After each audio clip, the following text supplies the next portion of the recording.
All right, folks, so now we are ready to begin solving using matrices or augmented matrices to do systems of equations. So first, a matrix can be used to represent a system of equations where each row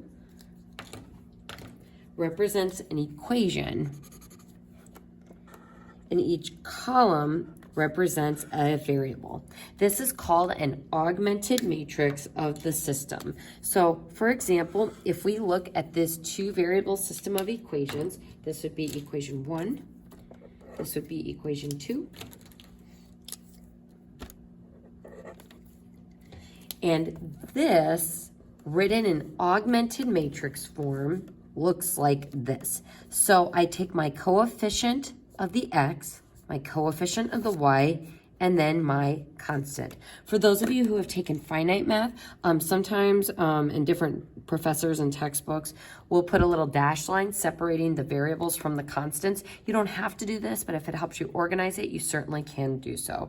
So my second equation then, my coefficient of 2, my coefficient of -5, my constant of 16. So this column represents my x coefficients, this column represents my y coefficients, and this represents my constant. And so the goal is we want to do row operations and manipulate this matrix to look like row echelon form. Now, how we go about working through that format is column by column. So it's called row echelon form, but we actually do one column at a time.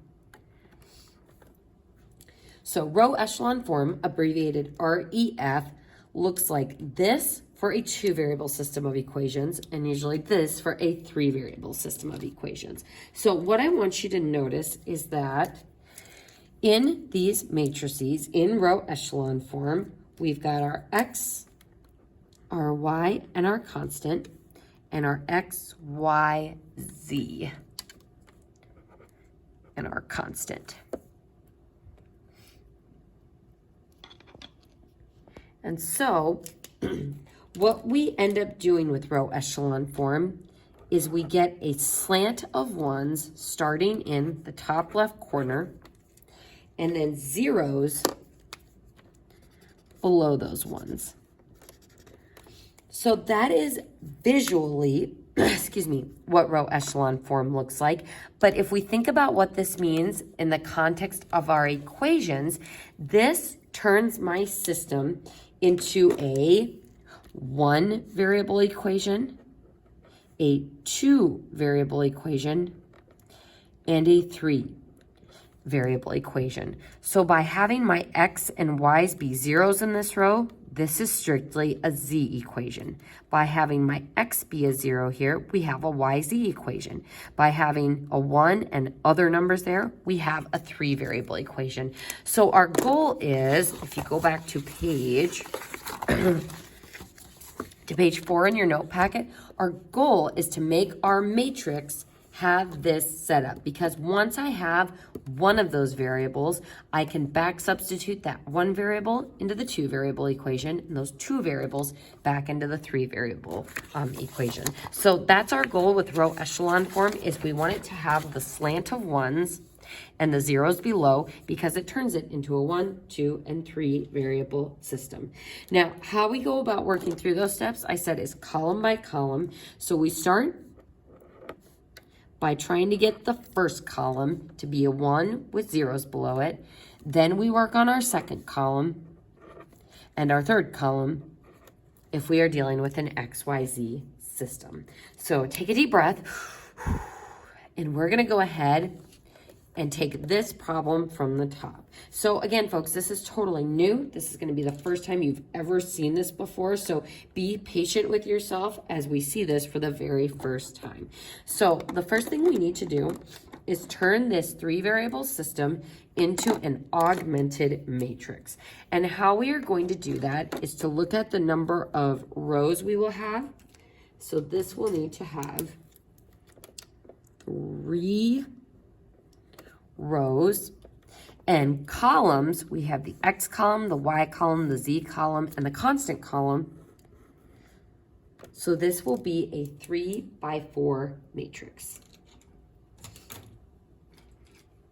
Okay, so let's go ahead and just write our matrix as far left as we can go over here, like such. So I've got my coefficients of x's, 1, 1, 2. My coefficients of my y's, 1, -1, 2. Coefficients of z's, 1, 1, -1. And then my constants, and again, if you want to draw a dashed line there to separate, you can, 6, 10, 3. All right, so what's kind of nice about this is I've got all of my variables taken away and we are just looking at the constants. So we work row echelon form, column by column. So starting with my first column, I need a 1 in that top left position. So as I look at my matrix, we've got a 1 there already. So that is looking good. Now, what we also need in that first column is zeros below it. So folks, what we're going to do is write what we're doing to each of the rows to manipulate them and show what we are replacing. And we're going to show our work above and below the matrix. So if I need to have this 1 be a 0, or essentially if I want this x to cancel out, I would need to manipulate one of these rows and add it to that row to get it to cancel so that we can cancel out that variable to be a 0. So which row do I want to replace? Row 2. So that's your first step, is stating what row am I going to be replacing? What am I going to be replacing it with, or kind of what is our A equation going to be after we manipulate and add those two equations together?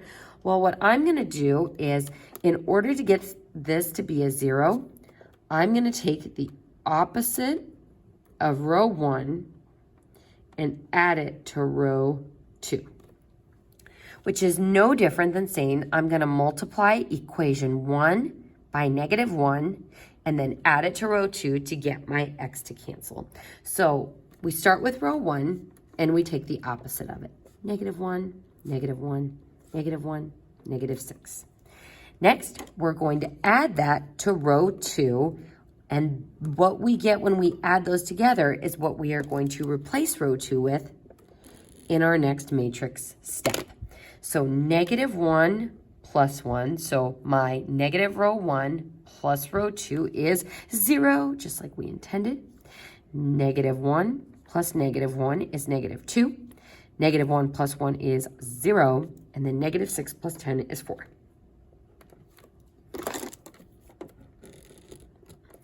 All right, and my row 1 is going to stay the same because we already have that 1 in the top left position that we want. So before we fill in my row 3, we're also going to handle making that 2 look like a 0. So what we're essentially doing is the same thing we did with Gaussian elimination, which is to cancel out our x variable twice. So if I cancel out my x variable using 2 different rows, I'm going to use row 3. So that's the row I'm going to replace because we want that 2 to be a 0. So row 3 is what we're replacing. What are we going to replace it with? I can easily multiply 1 by -2.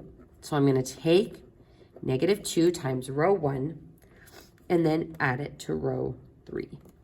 So folks, as part of your work on the homework, like on the written practice set, and I do recommend you do this in the My Math Lab, I want you to write your work like this. So you have to write a statement about how you are changing the matrix and then show your work to match those statements. So I am going to be picky about that on the written homework, and I promise that it's going to help you as you learn this new concept. So let's go ahead and show our work, starting with multiplying -2 times row 1. So I'm going to take row 1 times -2, and since I'm going to be adding it to row 3, I'm going to go ahead and write those numbers below that matrix.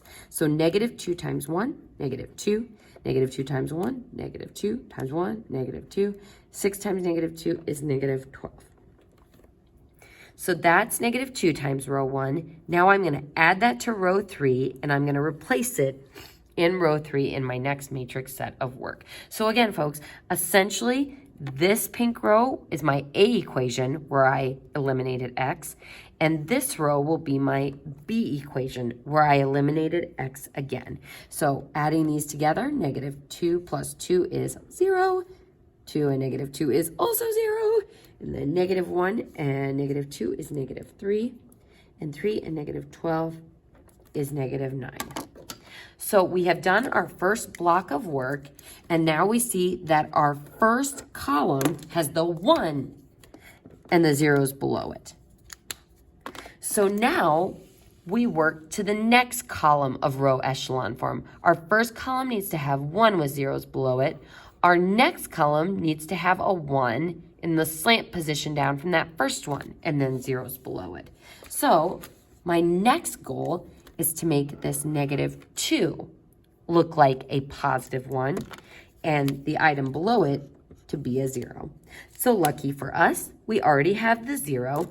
So how do I make negative 2 look like positive 1? Sometimes when I ask this to students, I say, well, if I multiply row 1 by 3, 3 plus negative 2 would be 1.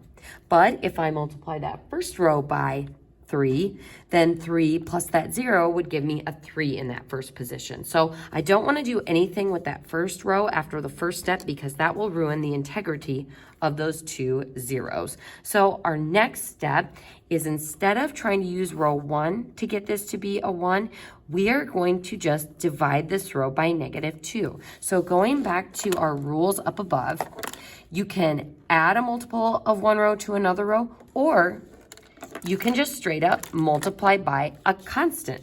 So I can multiply row 2 by a negative half, or you can say we are going to divide it by negative 2. So my next step of work, which row am I replacing? Row 2. What am I going to replace it with? You can say a negative half of row 2, or row 2 divided by negative 2. So in our next line of matrix work, we're going to take each of those row 2 elements divided by negative 2. So 0 and a 1. 0 divided by negative 2 is still 0, and 4 divided by negative 2 is negative 2.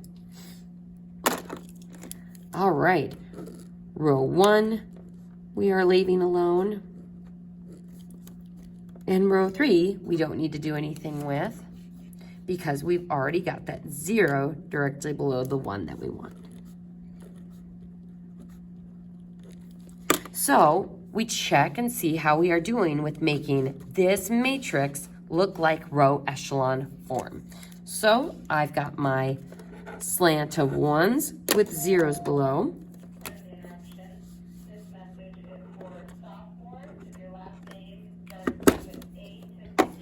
So our last step is getting the last 1 going in the slant. So we need to make that negative 3 look like a 1. So similar to what we just did with row 2, we are going to take row 3, and what can we divide it by so that this negative 3 is a 1? We can take row 3 divided by negative 3. So that is going to give me 0 and 0 and 1 and 3.